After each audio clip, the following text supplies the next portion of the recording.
Hello, everybody. Good evening. Can you all hear me?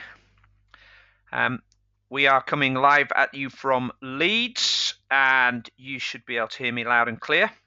You should see a little yellow hand icon on the little control box that you have, little control panel. And if you do see that, just click on it, please. It's like putting your hand up and showing me that you can hear me or see me. So Claude, Claire Purvis, Andy Tomlinson, Ben Stubbs. Okay. Now, what you should also do, or be able to see, is a little chat box. I've sent a message to everyone that says hello. If you can type a message back to me, just tell me who you are, where you're coming from. That would be good as well. Also, if you're on an iPad or anything where you can't actually put that little hand up. So, yeah, Andy Tomlinson, good evening.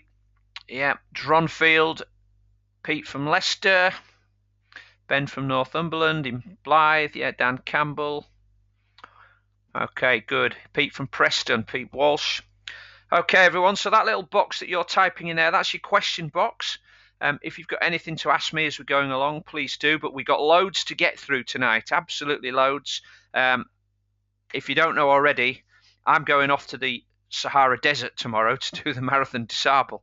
So I've got to be really prompt with finishing tonight. I've still got bags to pack and, yeah, no training to do, fortunately, but still got bags to pack and things to do, and I'll be at it until tomorrow morning. So let's rock on with what we've got tonight.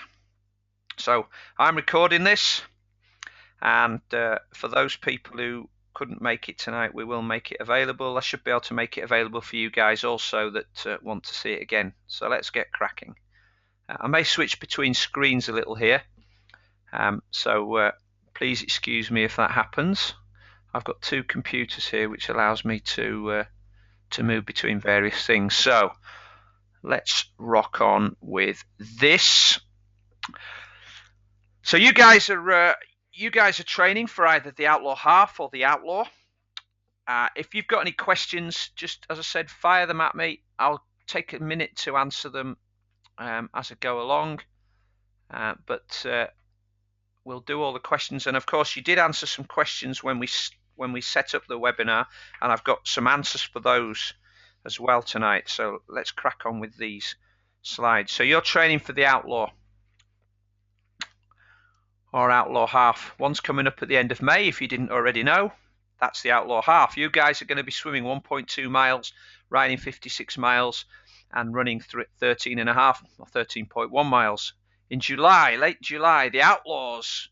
Some of you are doing both of them. You're going to be swimming 2.4 miles, riding 112 and running 26.2. And that picture there is of the finish line. I and my fellow commentators will be at that finish line to greet you.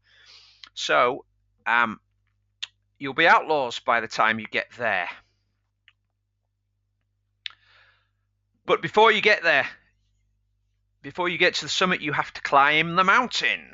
Okay, there's the mountain in the distance. There's the road. This is you at the bottom of the climb.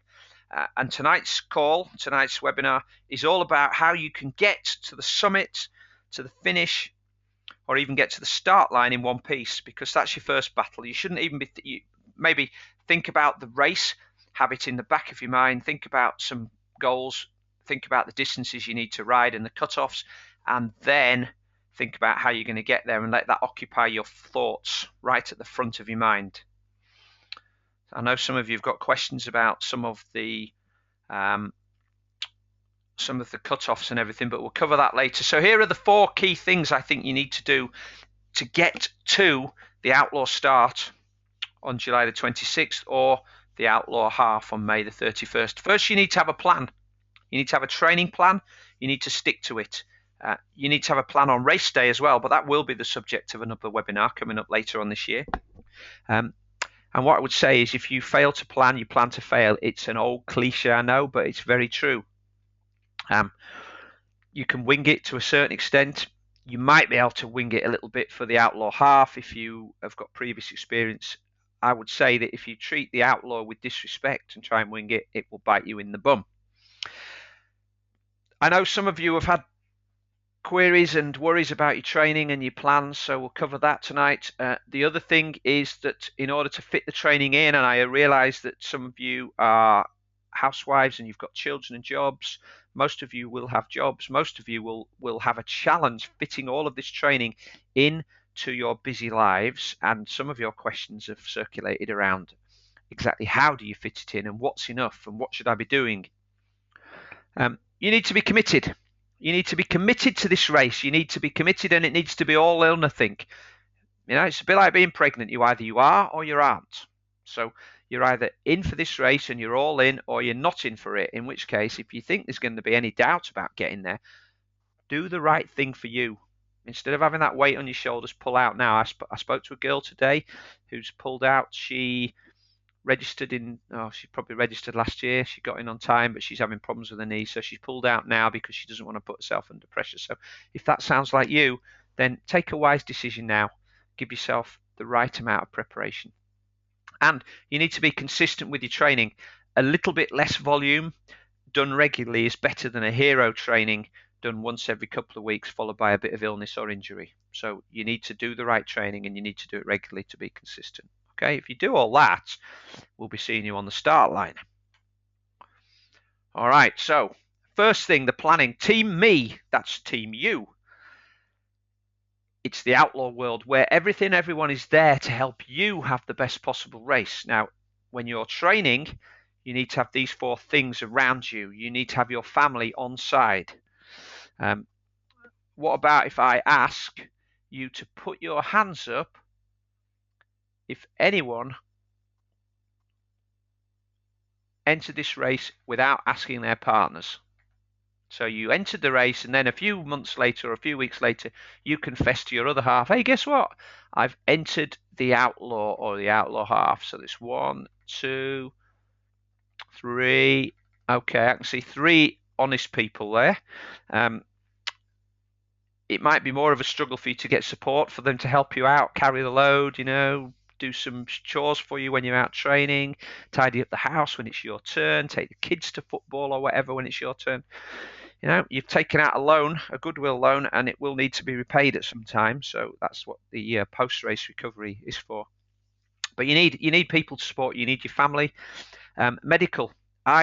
One of the first things I tell all the athletes I coach is to find yourself a good physio. Some of you may well have been injured already. I know from your questionnaires that you have injury concerns. So if you do, you'd have been to see the physio. There's a good chance that some of you are going to have a little niggle at some point along the way. Rather than leave it, have a friendly physio you can go and see straight away, get it sorted. That might mean no training, but it's better to know for sure than to try and hobble on something that's going to get worse. In your fitness, you might need a coach. That might be me, that might be somebody else, but you might need a coach to help guide you along the way. You probably need training partners. You may have several coaches. I have I have 1 swim coach that I see regularly. I have people I pick the brains off for cycling. I have people I pick the brains off for running and strength and conditioning. And I have physios. And I have all of those people in place. So if I need their advice, I can just pick up the phone. It's called building a team. Look at any other sport where you think there are individuals doing the work, and you will find that they have a team around them. If you watch the Formula One, you'll hear Lewis Hamilton or Sebastian Vettel always thank the team first. And the other people around you, maybe your work colleagues, maybe your friends in a social sphere outside of triathlon. If you see them regularly and then all of a sudden you're training and you don't see them, you might find that when you need support from them, they're not there. So have your team around you. Okay, just a quick question there. Yeah, somebody's asked, Claude, take notes, please, Claude, but I am recording this, and if I get a chance tomorrow before I go away, then I will put it up somewhere. It just requires a little bit of work, and I've already got a long list, but I'll do what I can. So if anyone's got any questions, if you start to hear the sound go off a little, please do shout and let me know, because I won't know that from here. So we'll carry on.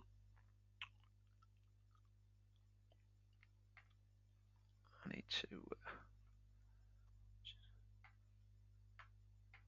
Okay, right. So before you start, these are some of the things that you need to know. You need to know your strengths and weaknesses. If you're not a very good swimmer, you are going to have to swim 1.2 miles or 2.4. So you need to at least know that you can swim that distance.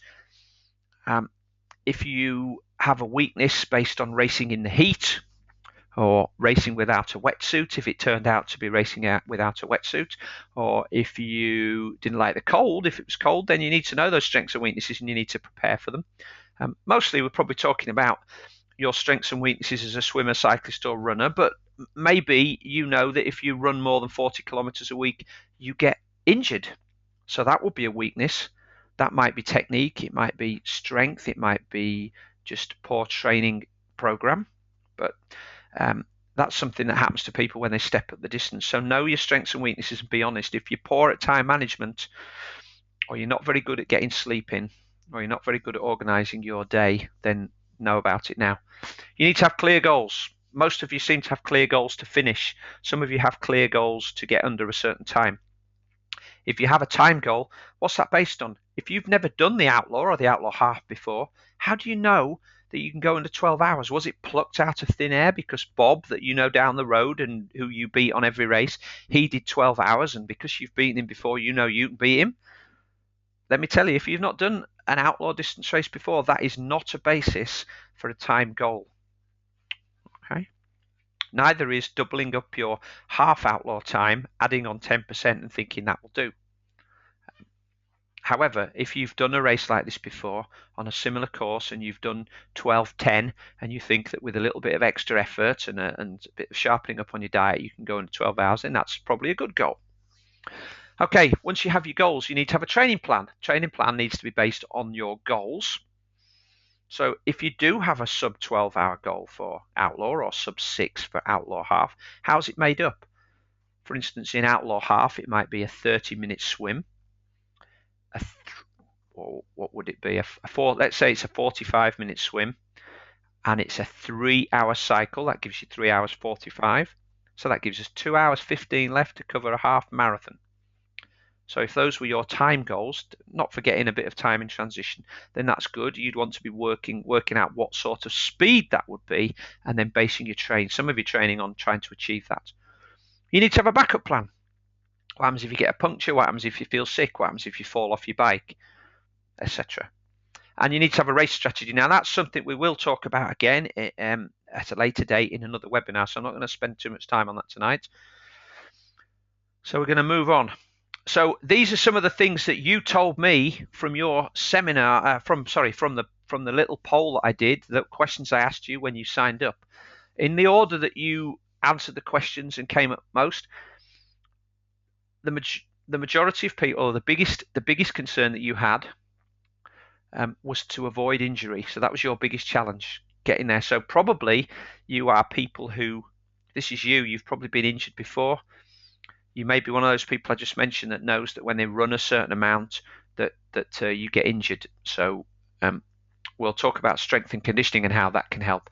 Some of you may be carrying injuries already. I know that some of you were. Some people mentioned ITB or weak ankles, a hip injury. Where were the other ones? Yeah. So if that's you, then trying to train while you've got that injury is always a challenge, and that's where you need the help of a good physiotherapist and a good doctor.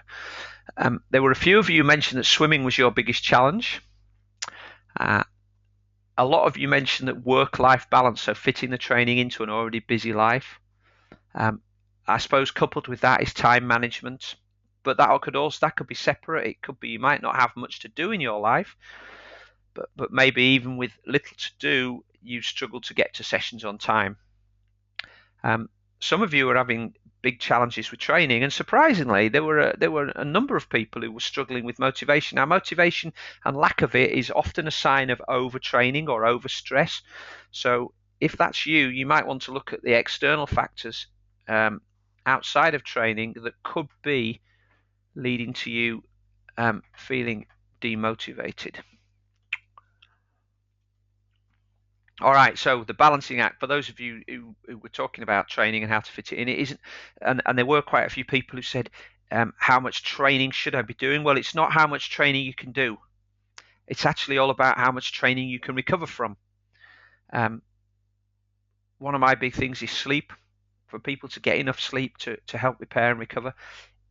if the only way you can squeeze more training in is by taking that away from your sleep time, that's not good. Because you're going to be doing more work, which needs more recovery, and at the same time, you're going to be reducing your recovery. So, on the recovery, on this important factor, you shouldn't underestimate the importance of this. Number one, it includes sleep, but it also includes the following: relaxation, so just taking some time, disconnecting from your phone, disconnecting from your computer, just sitting quietly, maybe reading a book. Nutrition is very important in this, and that's a question that a lot of people ask. So is hydration. Stretching and massage are important, and I would add to that meditation. If anybody's read about heart rate variability or heard of it, you'll see that it's often connected with meditation. Gordo Byrne, who's a coach in America, you may have read his book, Going Long, said that athletes that get injured all the time generally don't stretch or get massage. Athletes that get sick all the time tend not to back off. They tend to not sleep very well, and they tend to eat rubbish. For those who were on a previous webinar of mine about the 3 pillars of successful triathletes, it's quality training, clean eating, and world-class recovery. So that comment encompasses all of those.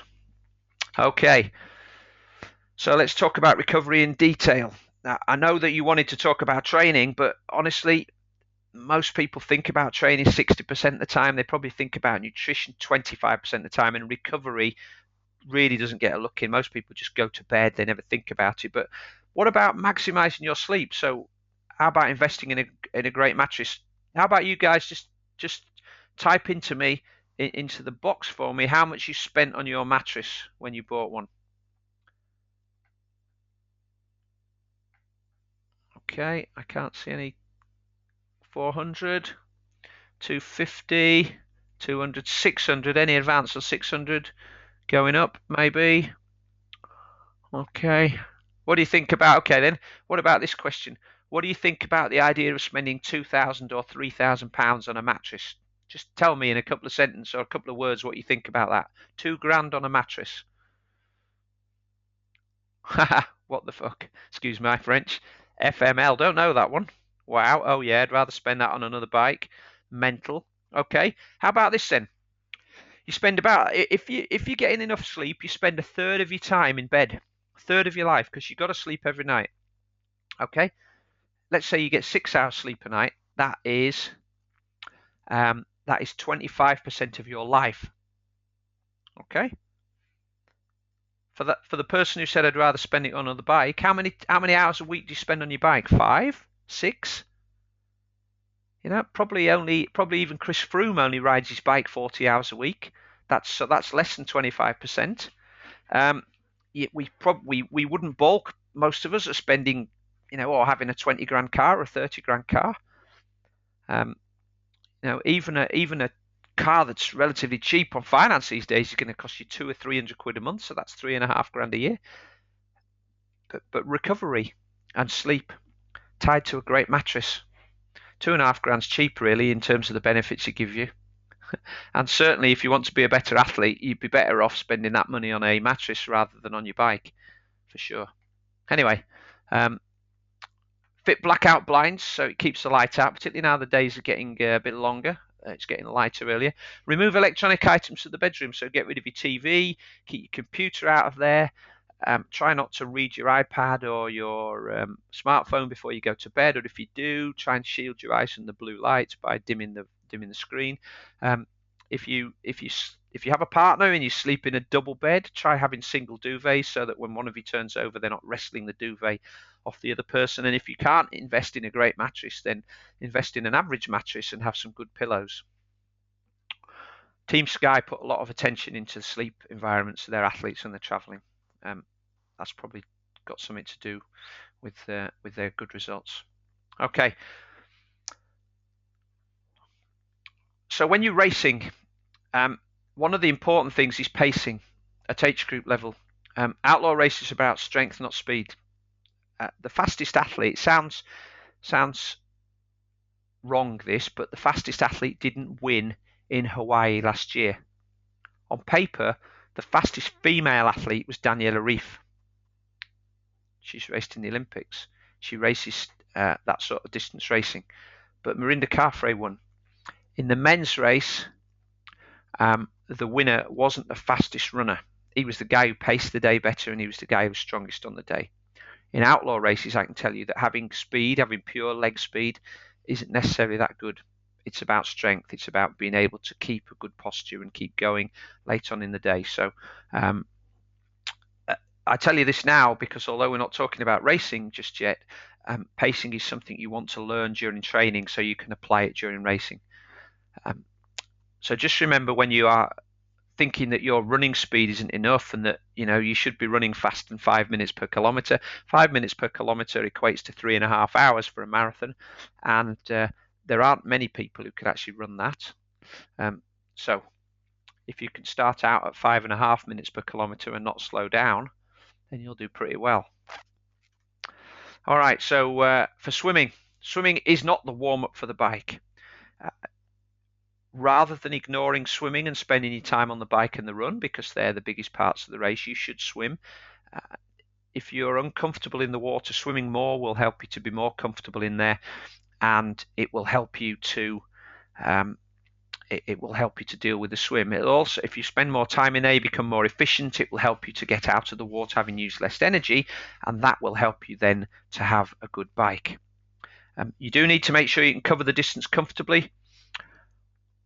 So I'd be trying to do this in training, and for the outlaw half, I'd say that probably by the end of April, you want to make sure you can have at least swum 1.2 miles non-stop in the pool. Once you get a wetsuit on and the adrenaline's going, then you'll be much better. For the outlaw, I think you'd probably by May bank holiday, so the end of May, you'd want to make sure you can swim 2.4 miles non-stop, and that you're getting plenty of training in your wetsuit. That would be part of your specific training. You would need longer reps, but I would suggest that you do some shorter, faster work as well to deal with the initial adrenaline rush of the first few 100 meters. But most important of all is that swimming is all about feel for the water, so you need to be consistent, be in that pool regularly. Okay, now let me see if I can answer some of the swim questions while I'm on here. Okay, so here are some of the things. How can I ever get faster in the swim? Well, a lot of these questions are very vague. I wouldn't worry about if you can complete the distance, then I wouldn't worry if swimming's really hard for you about getting that much faster. I would worry about just covering the distance more economically and then using the bike and the run to make a bit of time. If you want to win your age group, then you're going to need to swim faster. That means swimming hard 3 times a week. I'd suggest somewhere around 8 to 10k per week.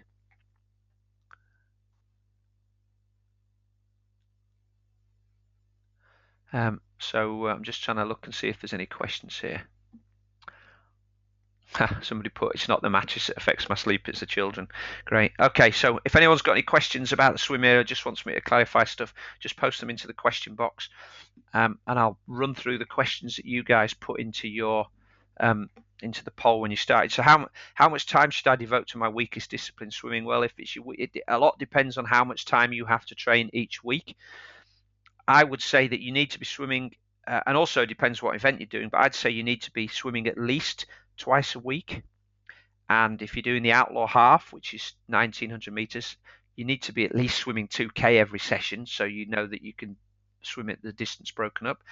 If you're swimming the outlaw, you need the endurance and the strength to get to the end of the swim before the 2 hours 15 is up. I think that's the cutoff, 2 hours 15.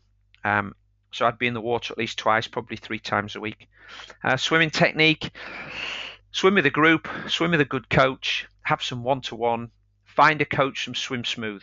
There are other swim programs out there. There are other coaching systems, but I happen to really like what Swim Smooth do. Okay, some questions coming through. I'll come to those in a minute. So yeah, get yourself videoed, find out what you can do to improve your technique. If you're swimming on your own and you never see your stroke and nobody else ever does, it's really difficult. Okay, somebody asked how on earth to prepare for the swim start. 100 people is the biggest wave I've been in so far. Okay, so I didn't really want to cover anything about the race, but all I will say at the moment, we'll talk about this in more detail later on. But all I would say at the moment is if you've been in the middle of 100 people, then being in the middle of 1,000 people is no different. That sounds wrong again, but the only people you really need to worry about are the sort of dozen or so people in close proximity in that circle around you. There will be another 900 to 1,000 people around there, but they're all over they're in other parts of the lake. They're not bothering you. The only people you should really be worried about are the people who are right next to you. Okay, so if you've been in the middle of a crowd of 100, then you've been in the middle of a crowd of 1,000. Okay, somebody put is swimming twice a week good enough? If you're a good swimmer and you've been swimming for a long time and you're happy with where you're at and you're comfortable in the water, then swimming twice a week is probably enough. If you're the opposite of those, then it's probably not. But if you've only got enough time to swim twice a week and you need time for the other disciplines, then it's probably okay. Okay, finally on this, following an AC, so that's a shoulder joint problem, disruption 7 months ago. How do I go from 1,500 meters in the pool in 45 minutes to doing 3.8k in an hour and 40? Okay, well, 1,500 meters in 45 minutes, double that up, that's 3k in 90 minutes. So you've only got 800 meters left. One would assume that as you've been building up the endurance that you'd be getting a little fitter, you can hold a slightly faster pace. But you just need to be in the water more. You need to work on your technique, and you need to just do a little bit of speed work. Okay, so yeah, Pete, I'm a quick swimmer. I always get overtaken thereafter on the bike, so quick swimming isn't everything. I agree with you. I have the same. I often come out in the top 3 in my age group. So for somebody like that, that's a good swimmer, it's always going to be a pain being overtaken by the Uber cyclists who don't swim as well. What you need to do is, rather than trying to get faster, is to just do enough to maintain your current fitness and be efficient in the water, then work on your bike. Tips on dealing with cold water.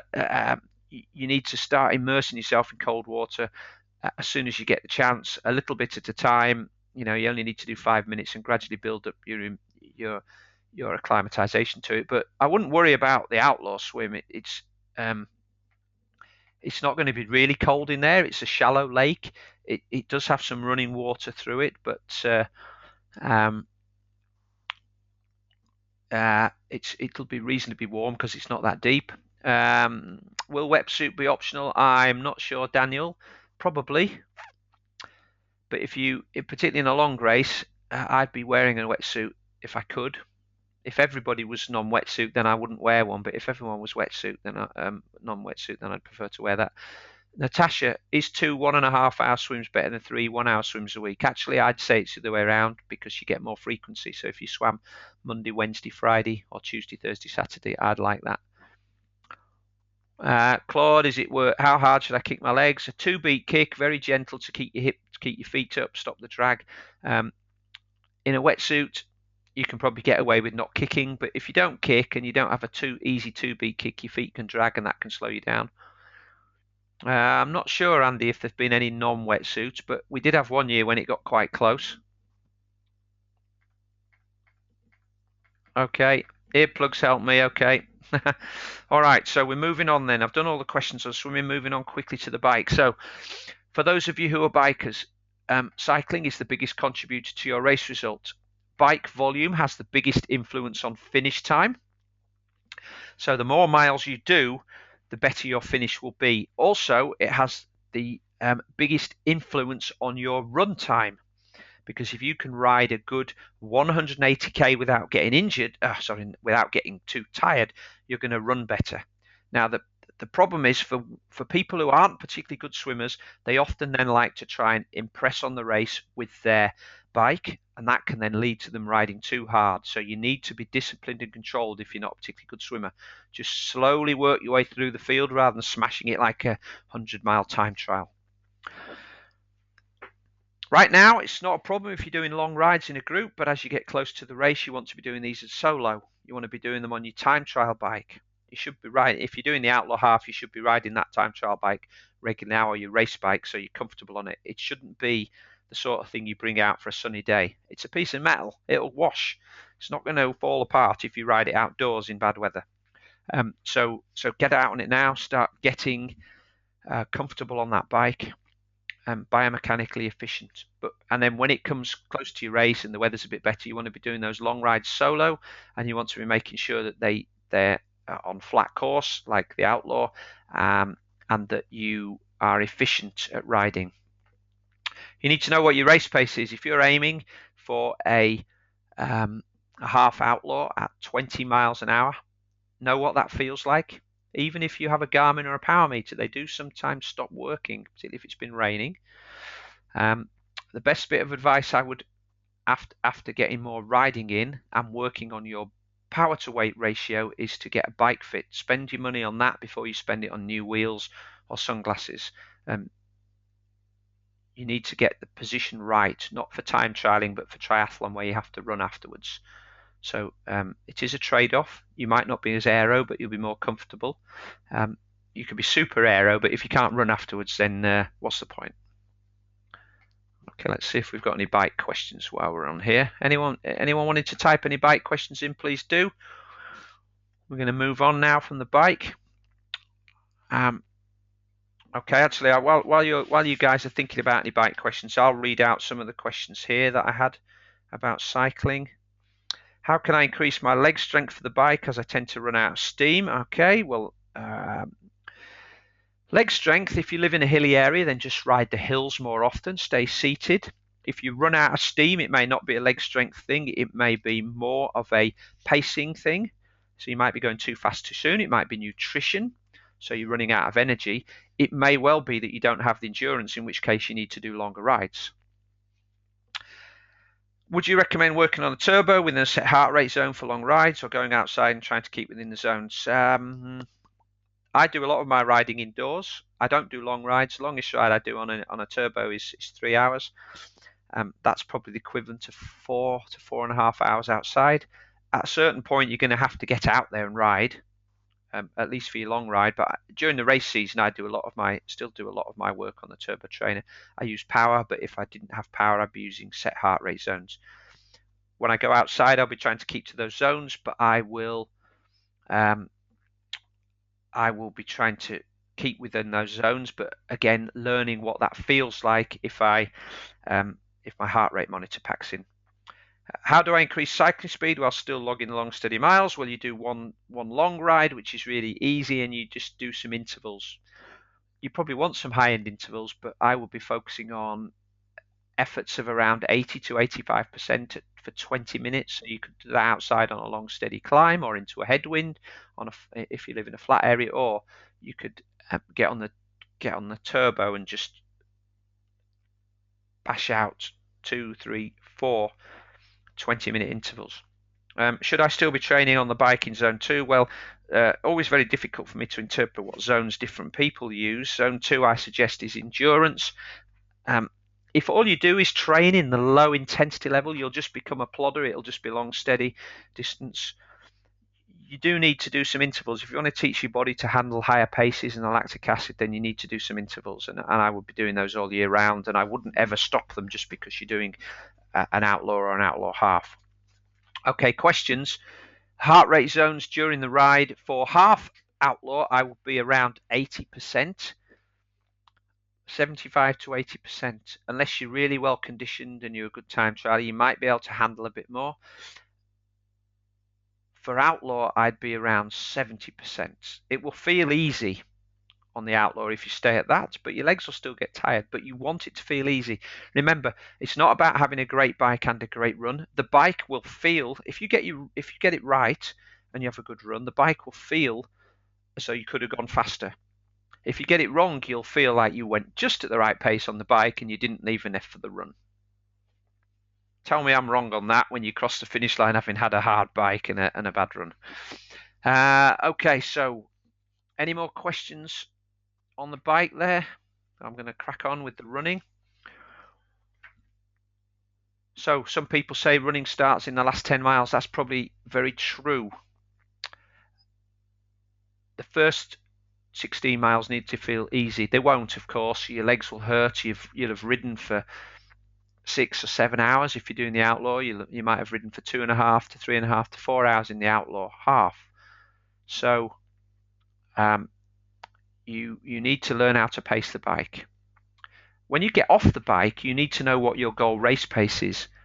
I would bet that 90% of the field set off out of transition in both distances of race far too quickly, and pay for it later on, more than pay for it later on. So in order to get the right amount of training, big volume's not critical. 40 or 50k a week would be enough for Outlaw, would be enough. 40k, that's 25 miles.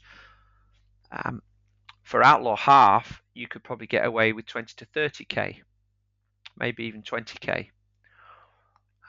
It's important that you develop running economy, so the ability to move at a reasonable pace very efficiently. I saw a guy the other day running as I was going home. He looked like he was trying to punch his way out of an invisible paper bag. I did want to stop and help him, but I didn't want to get in the way of those flailing arms. Also, remember what we said about being strong. Try to develop strength, not speed. Do some hill running, gentle hills.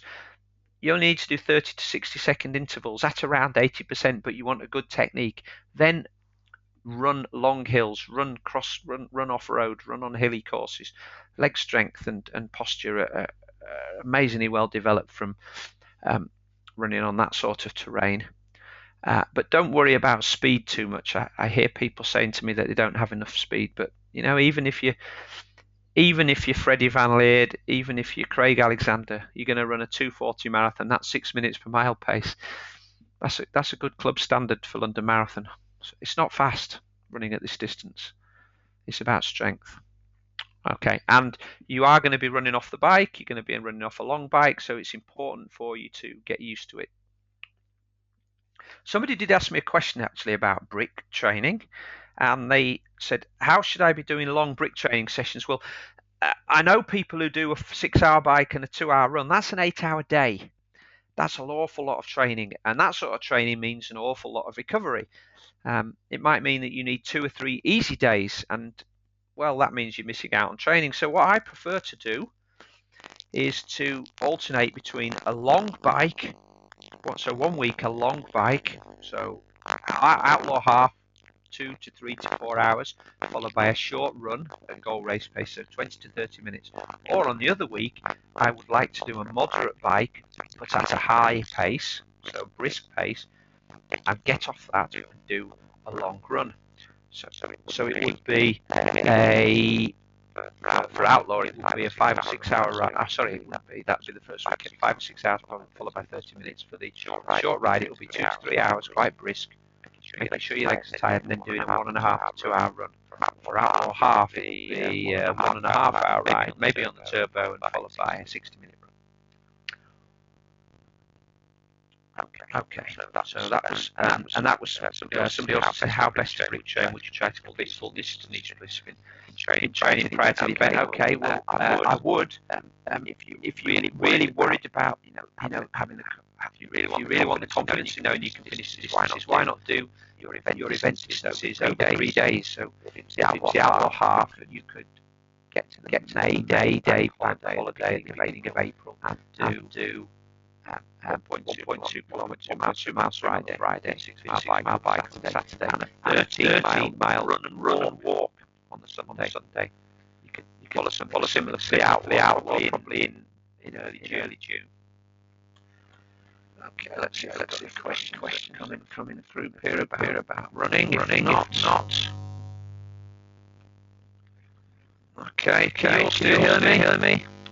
Nothing I can do about the sound, I'm afraid. Let me see if I can mute that.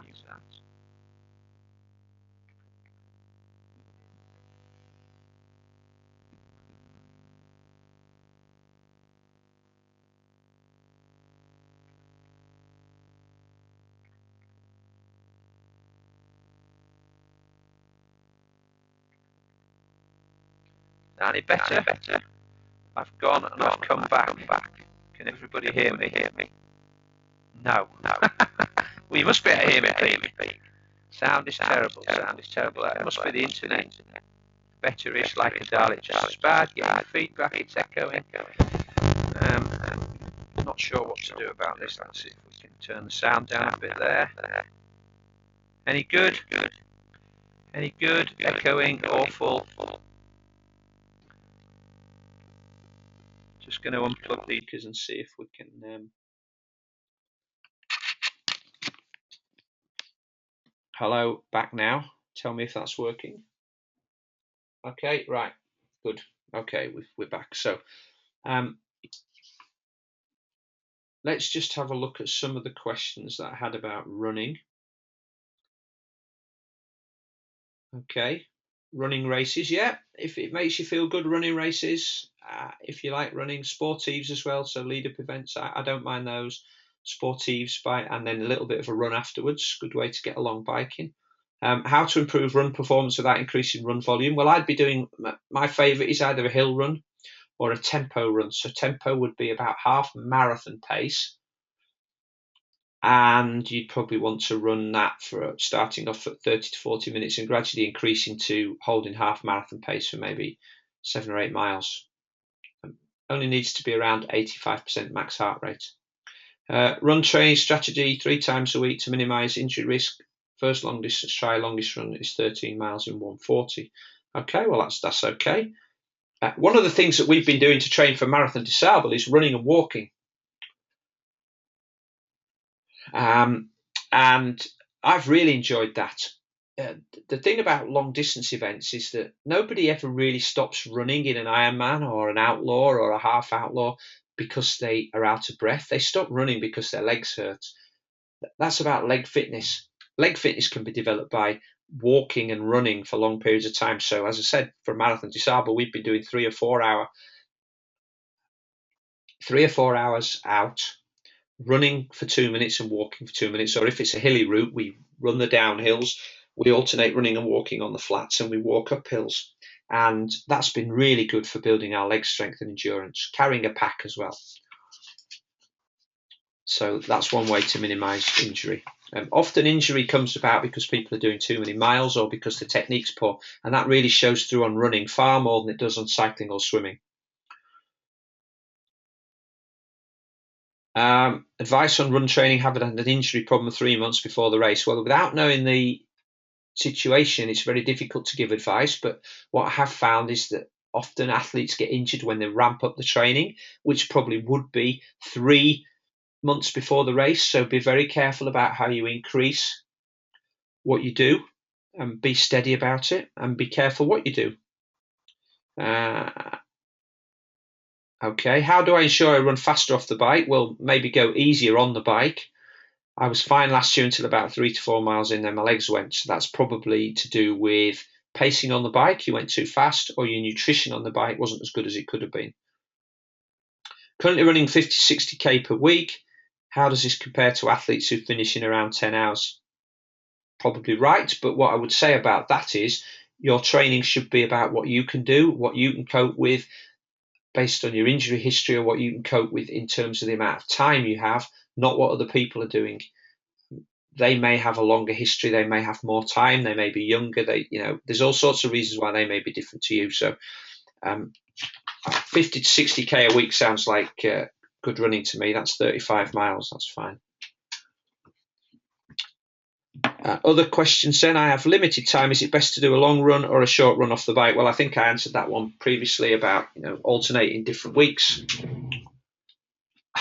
Right then. It's just a couple of questions here. Is running London Marathon 5 weeks before Outlaw half a bad idea? Well, it depends. If you're going to run if you're going to run the London Marathon and just go steady and trot around with your friends, that's great. If you're going to run for a PB, then 26 miles of hard running is going to take you out of your legs. Now, you may recover for Outlaw, but we'll never know whether you could have gone better in the Outlaw if you hadn't done that marathon. I often find, and I've heard people saying that running a marathon is harder on your legs than doing an Outlaw or an Outlaw half. So you can make up your mind, Pete, whatever you want to do. Walk run's my plan. That's good then, Andy. Will shaving my legs make me feel faster? It might make you feel faster. Claude, it might make you feel faster. It probably won't make you go any faster, but placebo effect. Do you have any recommended technique drills? I do, Phil, but it would be really difficult to explain them here. And maybe one of the things I will do is get Alison Rose, our physio from Leeds, who works with Jessica Ennis and works with Alistair and Johnny, and this crew up here in Leeds, to come on, and we'll talk about running drills. It was a webinar that we did before, and it was very popular, so maybe we'll do that again. And Alison also has some running drills that she can share with you. You need to buy them, but she has a series of running drills on video there. Okay. So summary about your training. Most plans will work. What you need to do as athletes is find a program that works for you and stick to it. Chopping and changing every week because you read something different in the magazines or in the trade press or on a website, or because your mate told you it was working for him, is no good.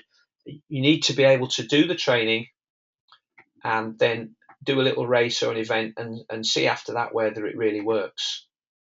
Okay, be consistent with your training. Test regularly. If you're making progress in at least one sport, then that's good. And even if you don't feel like you are getting any faster in each of those sports, it may be that when you put them all together, you just are stronger and you have a better mental outlook and you can go faster anyway. You don't need to do time trials. You can just have test sets. So you could swim 10 200s this week and see what's the best time you can hold. And then in a few weeks' time, you can keep that set in your swim program and do it again and see if you've got better. So it doesn't have to be a time trial. Make sure you do maximize rest and recovery. Anyone can train. It takes a bit more to do the other stuff. Okay, we're going to talk about that in just a moment, so I won't cover it here. Focus on your weaknesses, but don't ignore your strengths.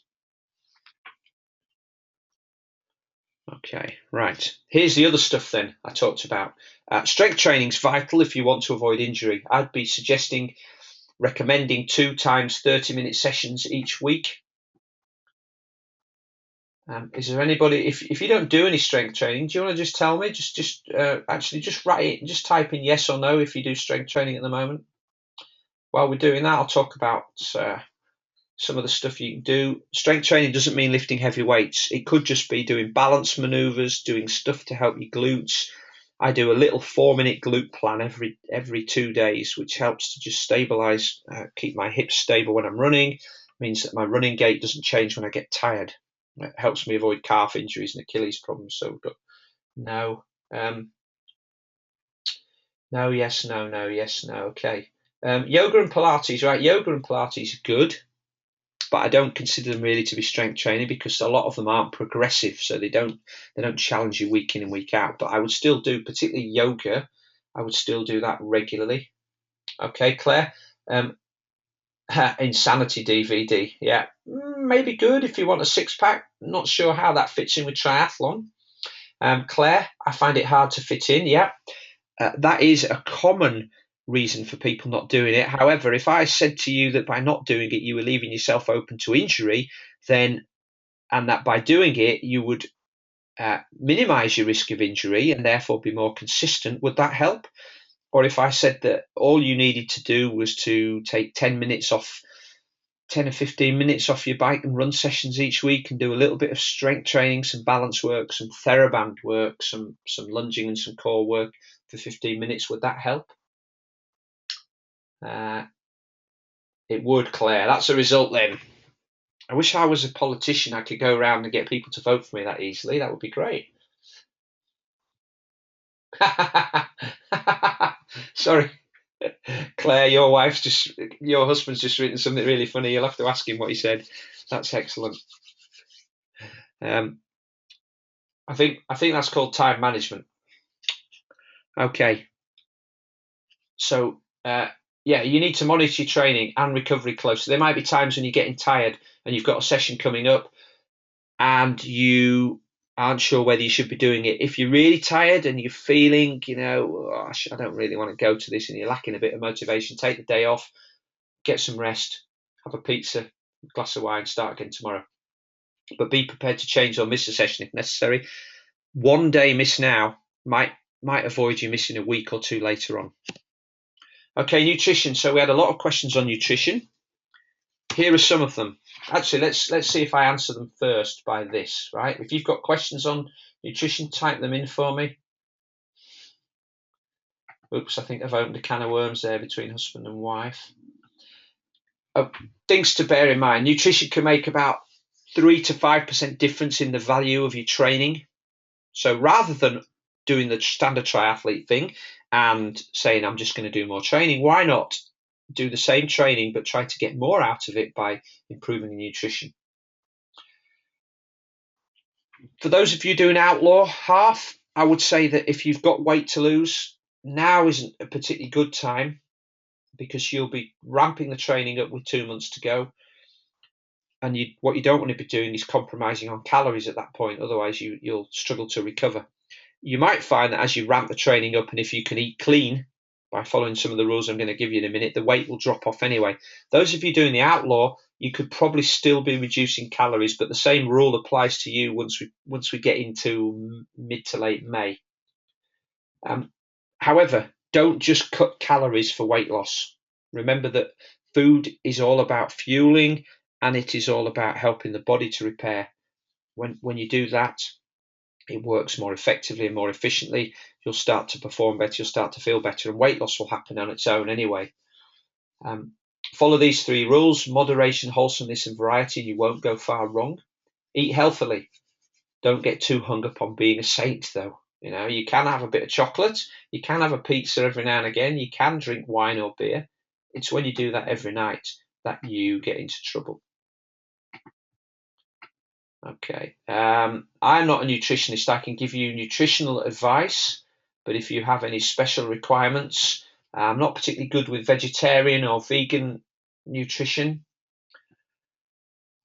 For people who have special cases, food intolerances, food illnesses, people who are diabetics, who have metabolic disorders, you need to see somebody who's a specialist in those particular things. And I would suggest that you do. If you're a diabetic, it shouldn't stop you doing triathlon. I've got several friends who have got type 1 and type 2 diabetes who successfully do triathlon. So it's not impossible, but it's just it's just another challenge. Okay, here are the 10 rules to maximize recovery. I hope you can see this. I'm going to whistle through them. Try eating every 2 to 4 hours. That'll even out your insulin responses to food intake. You won't get as many peaks and troughs in your energy levels. Try to eat complete lean protein every time you eat. So if you're eating something that was an animal or comes from an animal, every time you feed yourself. If not, you need to make a change. This still applies if you're a vegetarian, but obviously not the animal stuff. But you need complete protein and need to find non-animal sources. Try to eat vegetables every time you eat. 5 a day should, particularly for athletes, should be your starter, not your target. You should really be on 10 or 15 portions a day. If you have every meal with vegetables and protein, you won't get wrong. Carbs are the answer. Timing of carbs is important, but don't just give up eating pasta or rice because you read some article that say that carbs are the enemy. They are not, very definitely not. Now, if you have got a little bit of weight to lose, one of the little tricks you can try is to avoid starchy carbohydrates. Apart from when you've trained, then have a pasta meal, have a bowl of cereal, have some toast with honey on it immediately afterwards, replenish your glycogen stores, and then on your next meal,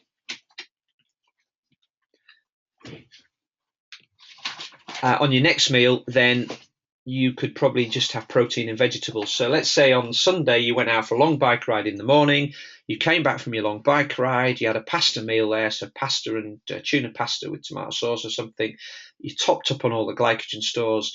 Then for your meal later on in the day, you could have something like a steak or salmon or some other vegetarian protein with vegetables. Get where I'm coming from with that? Okay. Learn to love healthy fats. So again, fat's not the enemy either. We need fat. Eating fat does not make you fat. You can eat all 3 kinds of fat as long as it's a healthy balance, even saturated fat. But those fats definitely improve your health. So I have a friend who doesn't like avocados because she says they're high in calories and high in fat. They're fantastic. So are nuts. So's dairy food. So's oily fish. If another trick then for those of you trying to lose weight is to avoid calorie-containing drinks. That includes fruit juice. Do you know how many calories are in a cappuccino or a bottle of Coke or your favourite sports drink? And while we're on that, if you are training for less than an hour, you probably don't need anything in your sports drink other than a little bit of a salt solution.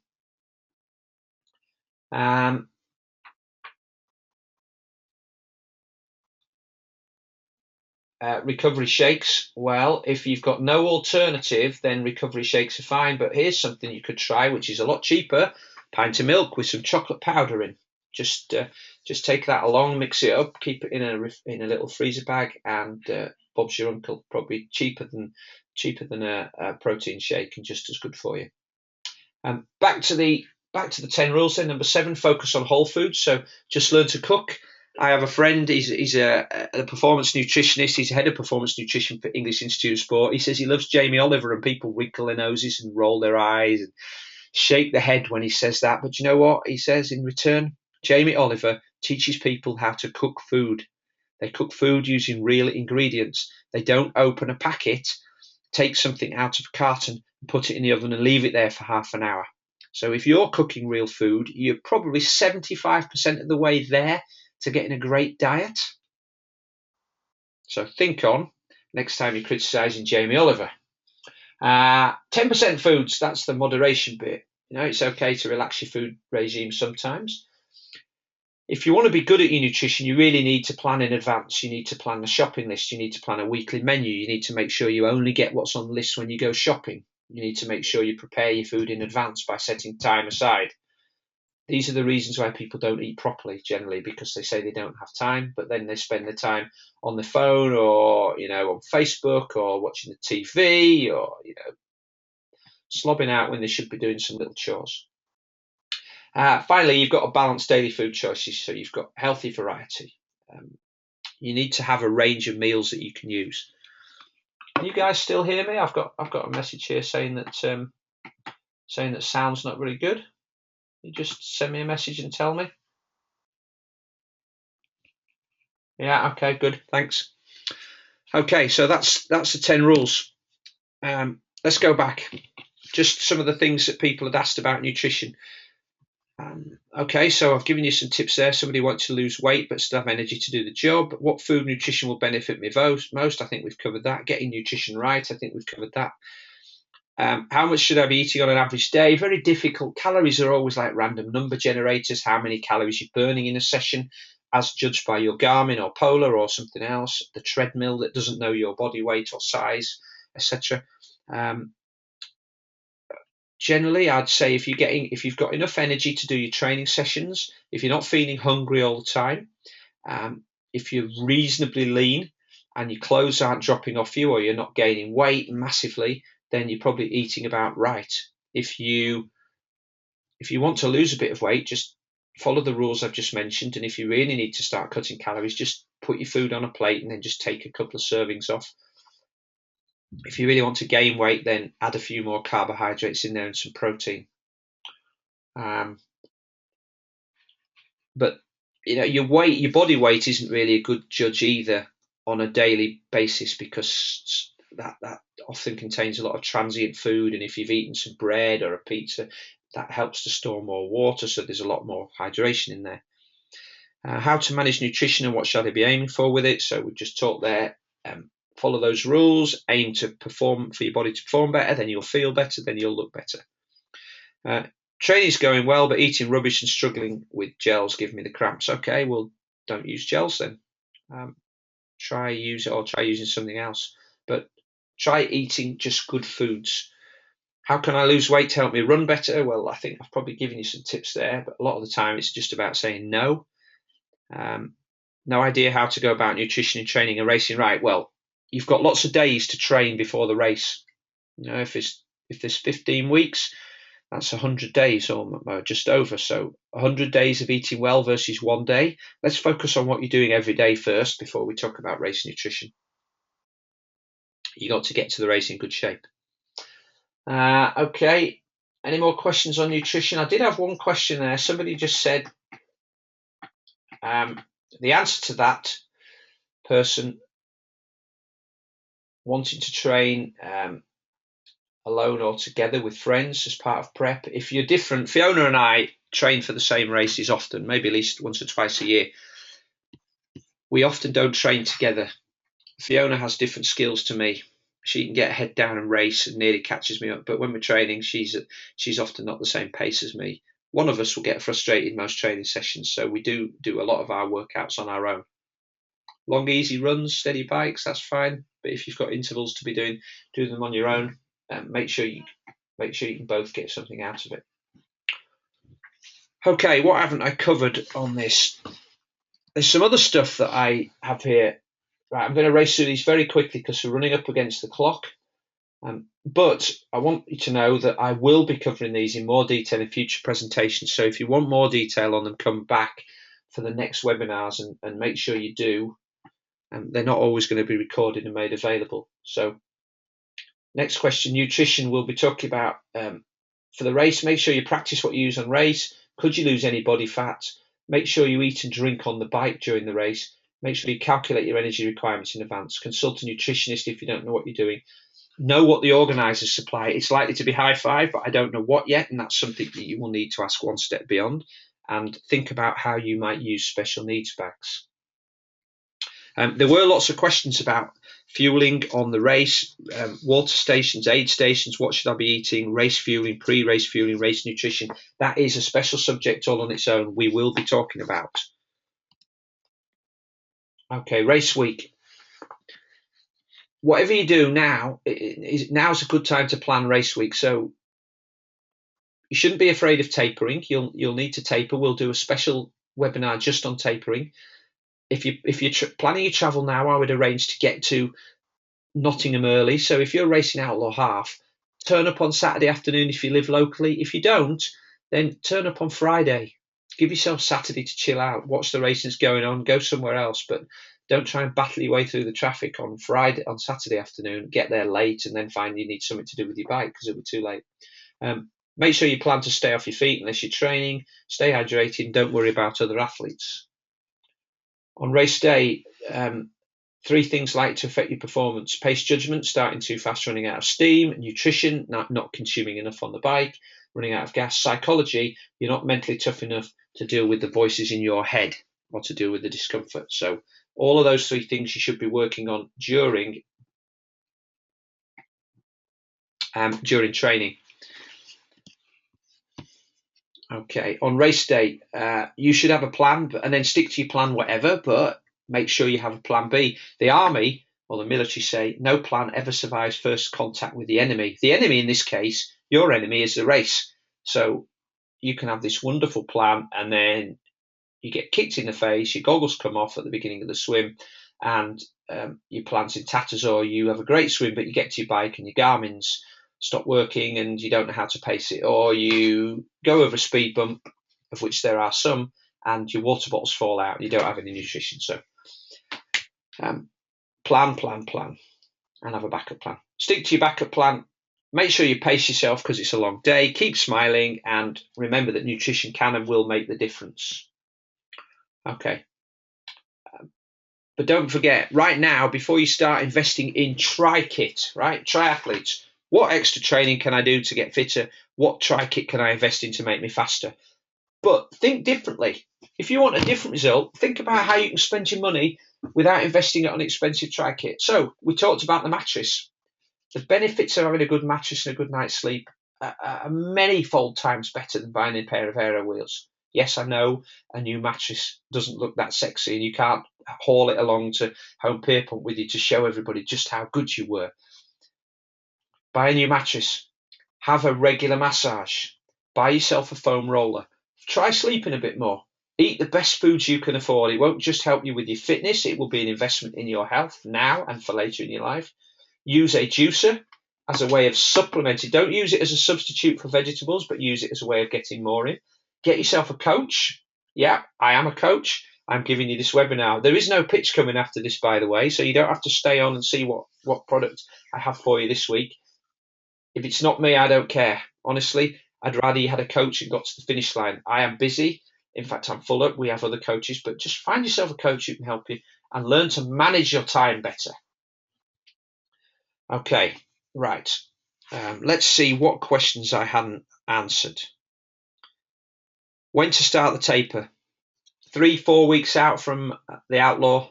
2 to 3 weeks and a half Outlaw. There's nothing wrong with tapering. Tapering isn't bad. It shouldn't be feared, but we'll talk about that later. How much should I train? Listen, these questions really depend on your own circumstances, how many hours you have, how much you can recover from. So how much should I be training? How many hours a week should I be training? What mileage do I need to do? You need to prove to yourself that you can do the distance. But even if you haven't ridden 56 miles before the race, or 112, or you haven't run a full distance, that doesn't mean you don't have it within you to do the race. This is as much a mental challenge. I don't know that I can complete 260 kilometers in the desert in 6 days. What I do know is that I've done as much training I could fit in. I've been healthy. I've been uninjured. I go into this event in the Sahara on Sunday, having ticked off all the boxes that I set, and things that I set for myself back at Christmas. So I'm as prepared as I can be. After day 2, when we start getting sunburnt and sick and getting blisters, then it is all in your head, and it will be the same about the Outlaw or the Outlaw half. So pay attention to mental stuff. I've recently read about 10-day training cycles rather than the standard 7. Do you think it's a better system for beginners?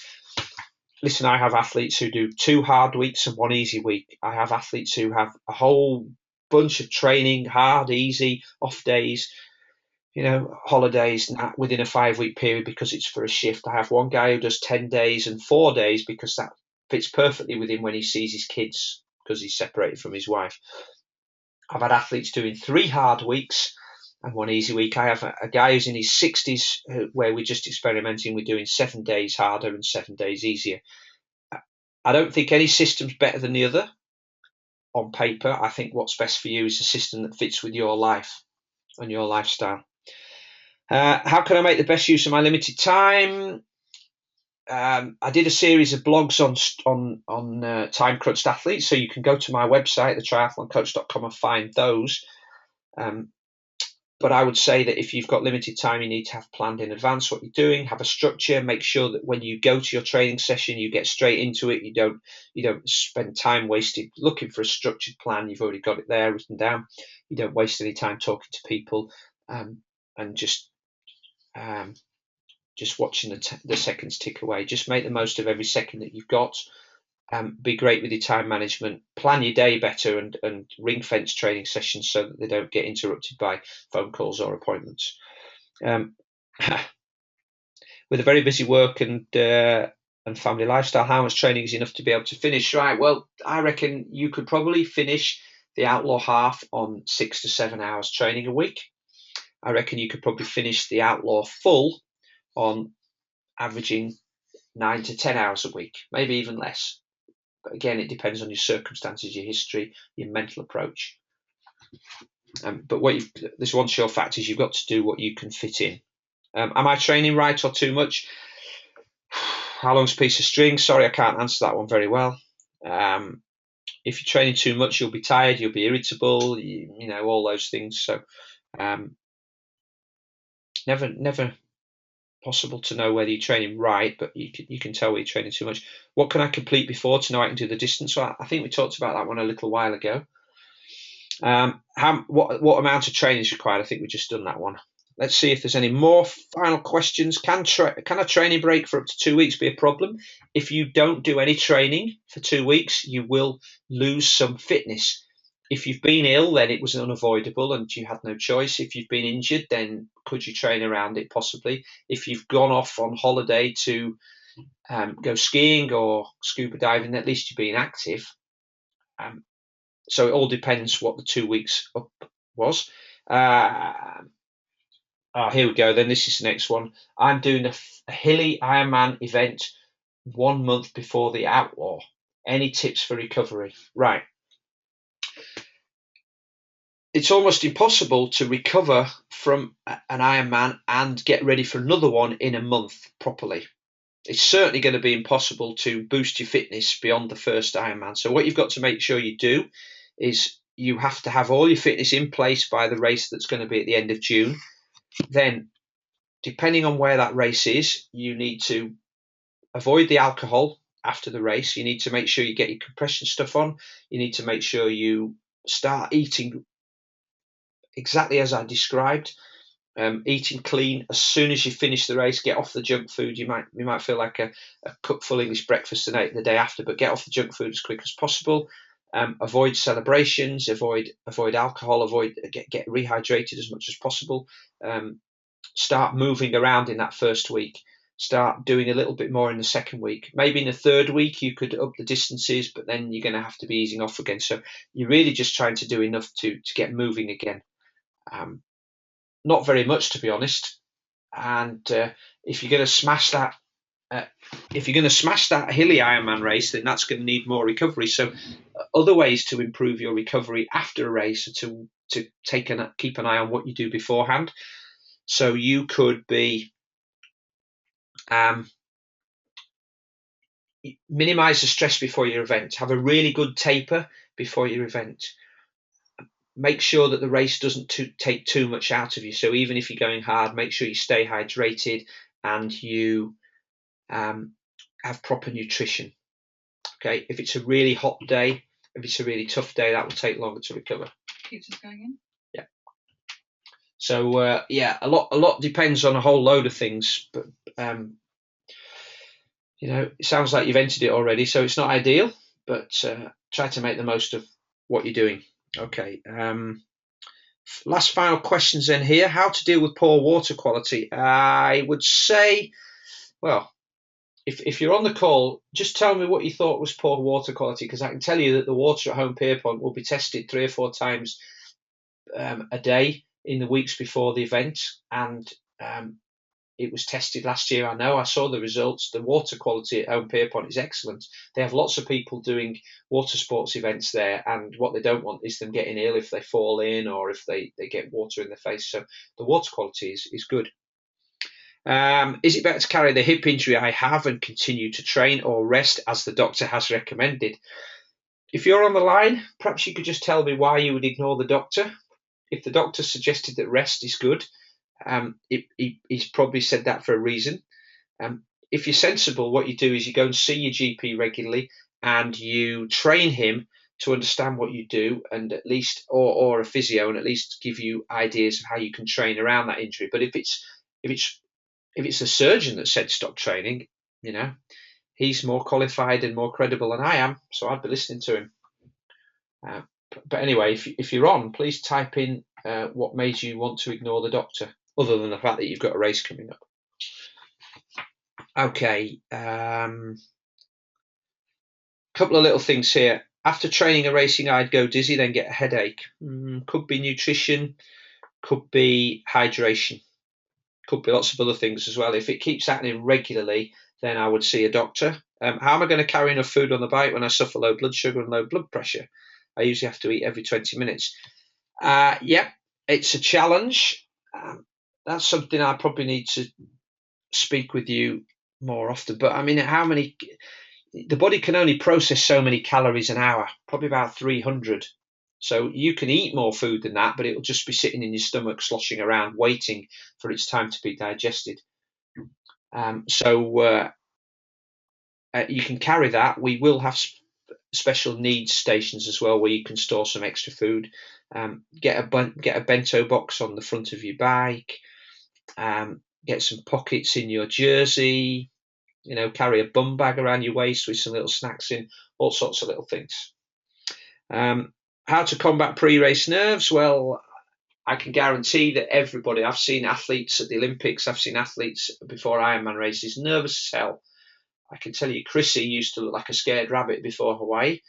I saw Norman Stadler looking like he was about to be shot when he was a defending champion. I've seen Craig Alexander hardly speak to anybody. I've seen Alistair and Johnny, are nervous before races. If you weren't, then that's when things are going wrong. But if you've done the training, and if you can repeat, that you've done the training and that you've done everything you needed to, it's what I call I wish I would have list. So if you could write down 5 things you wish you would have done on the start line, and now work backwards to today and start doing them now, so that when you get to the start line, you've already done them, that will help. But it's good to be nervous, because it makes you focus on what you've got to do. For the same answers for the person who says, I'm very nervous, I've never done this race before, and I feel I'm not properly, it says I'm not prepared. Do the I wish I would have list.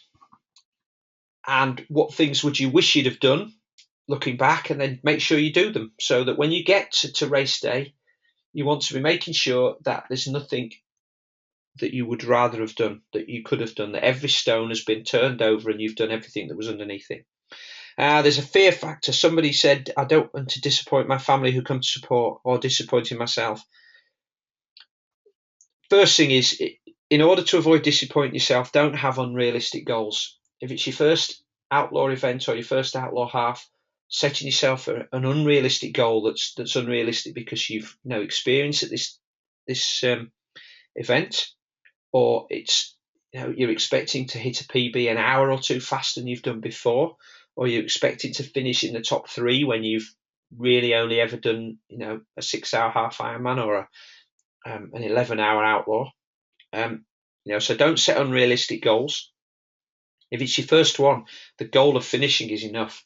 And believe me, when your family see you at the finish line and they see what you've done and they see all those other people, they won't be disappointed. Really, they won't be. If they understand what you're doing and all the effort you've put in, just seeing you reach the finish line will be enough to have them crying. And I can tell you this for sure, because I'm on the finish line seeing this happen every race we do. So please don't worry about disappointing your family. Disappointing yourself is just about setting unrealistic goals. So address those. And we've touched on how to fit all in the training into normal life. So listen, it's 8:15. My pizzas will be coming out. It's 8:20. My pizzas will be coming out of the oven in any moment now. If anyone's got any final questions, just fire them right at me. I'm going to do my best to answer them. If not, then I will wish you good night. I'm going to give you 2 minutes. Okay, so we're starting now. The watch is going. 2 minutes to type your questions in. Okay, Pete, thanks very much. Claude, thank you. Andy, thanks. Thank you. Thank you, everybody. Thank you. If any of you feel benevolent, by the way, we are raising money for Macmillan and Forget Me Not, which is a children's hospice. So when I send out, if I can send out the recording tomorrow, I'll send you the link to our Just Giving page. If you feel benevolent, then it would be very nice if you could even donate £1. That's just the price of a cup of coffee. But if not, then that's fine too. And I look forward to seeing you all at either the Outlaw or the Outlaw Half in a few weeks' time. So thanks very much for listening. That's over and out from me. Good night.